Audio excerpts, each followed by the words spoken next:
Aku tinggal di daerah Kalimantan. Hutan di sini masih terjaga.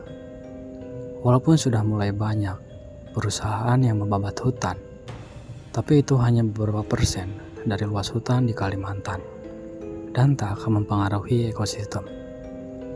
Aku juga tak tahu mengapa perusahaan-perusahaan yang mencoba menambang hasil bumi di sini seperti terhalang sesuatu.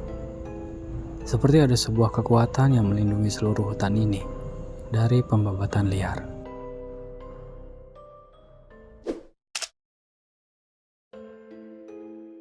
Aku akan menceritakan sedikit tentang pengalaman yang pernah aku alami saat aku bekerja pada sebuah perusahaan dan bertugas menemukan lokasi yang cocok untuk pembangunan perusahaan. Aku lupa kejadian ini terjadi pada tahun berapa. Yang pasti itu terjadi di hari Kamis. Pada saat itu hujan terus mengguyur dedaunan dari pohon-pohon yang tersusun indah. Aku bahkan tak sampai hati untuk merusak keindahan alam yang diciptakan oleh Tuhan Yang Maha Kuasa. Namun tuntutan pekerjaan ini mengharuskanku untuk melakukannya. Lalu kemudian aku beserta 3 temanku menerobos hutan di mana kami akan melakukan pengujian dan pemetaan dasar. Kami berangkat dari kampung terdekat dengan bekal seadanya. Tetua di sana juga menyarankan kami untuk tidak mencoba merusak hutan, atau kami akan menemui hal-hal yang sangat menakutkan. Aku yang memang sedikit percaya akan hal gaib hanya mengiyakan saja. Namun tidak dengan ketiga temanku yang berasal dari luar pulau Kalimantan itu. Mereka hanya tertawa dan mengejek tetua bahwa ia hanya ingin membuat mereka pergi ketakutan. Lalu sekitar 5 km kami berjalan. Akhirnya kami sampai di lokasi yang kami tuju. Di sana kami mendirikan tenda dan mulai melakukan pekerjaan kami masing-masing. Entahlah, tapi tiba-tiba firasatku tidak enak. Apalagi kini hari sudah mulai gelap. Aku menyalakan api unggun untuk menghalangi hewan buas di hutan ini yang mencoba mengincar kami.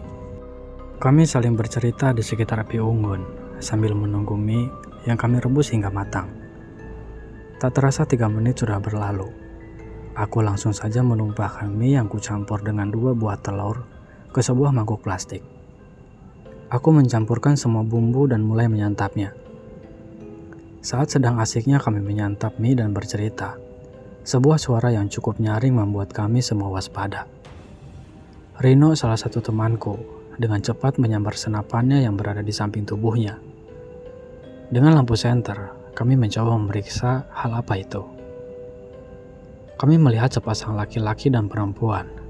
Mereka berdiri berdampingan dengan pandangan yang kosong. Aku yang penasaran mencoba bertanya pada mereka. "Kalian sedang apa?" tanyaku.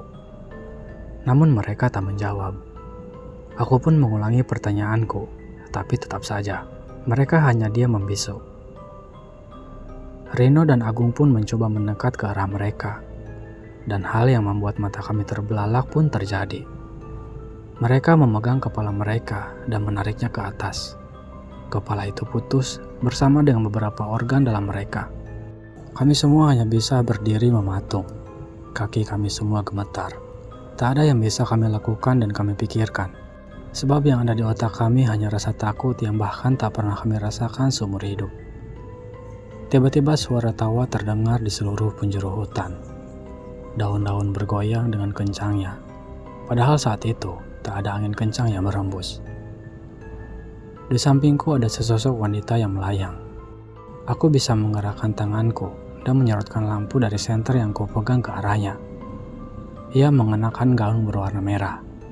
Dan saat ia menatap ke arahku, gigi-giginya yang panjang dan seperti gergaji itu membuatku bergidik ngeri.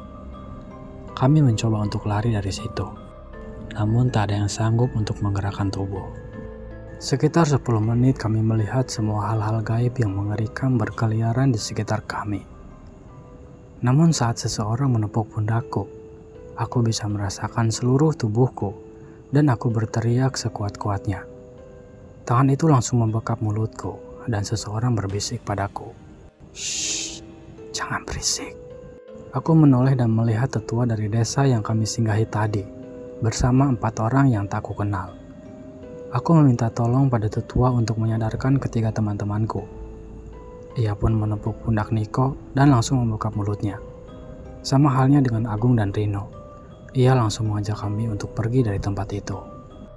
Sesampainya di desa, kami langsung disuruh duduk di dekat api unggun. Dan tetua melakukan ritual pada kami.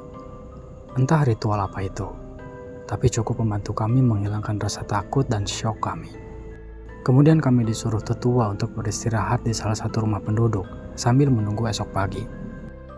Besoknya kami pulang ke kota dan memberitahukan pada atasan kami apa yang sudah kami alami. Tentu saja ia hanya tertawa dan mengatakan pada kami bahwa kami tak bisa diandalkan. Jabatan kami diturunkan dan ia sendiri berangkat bersama 5 orang yang ia percaya dan ia pilih untuk menemaninya. Kami hanya bisa melihatnya pergi saat semua apa yang kami ucapkan tak ia gubris. Tugas pemetaan itu sebenarnya hanya berlangsung 2 hari. Tapi sudah 2 minggu mereka tak kembali dan tak ada kabar. Hal itu disampaikan pada direktur utama dan ia meminta kami untuk mencari mereka dengan bantuan polisi dan penduduk setempat. Hari itu kami berangkat. Tim kami berjumlah 10 orang dan dibantu oleh tetua desa yang pernah menyelamatkan kami dulu. Tak butuh waktu lama. Saat sore menjelang, kami menemukan mereka semua terkapar dengan kondisi perut yang terbelah dan beberapa organ dalam mereka tak utuh lagi. Dan hari itu juga, kami mengangkut jenazah mereka ke desa. Rencananya, besok kami akan membawanya ke kota untuk dimakamkan, karena kondisi yang tak memungkinkan saat malam hari. Di sana sang tetua menceritakan bahwa hutan ini dijaga oleh sebuah kampung gaib. Sudah banyak yang mencoba untuk merusak hutan ini dengan berbagai macam proyek. Dan hasilnya beberapa orang ditemukan tewas. Dan ada juga yang menghilang. Aku bersyukur saat itu aku bersama 3 temanku bisa kembali dengan selamat dan tak kurang suatu apapun.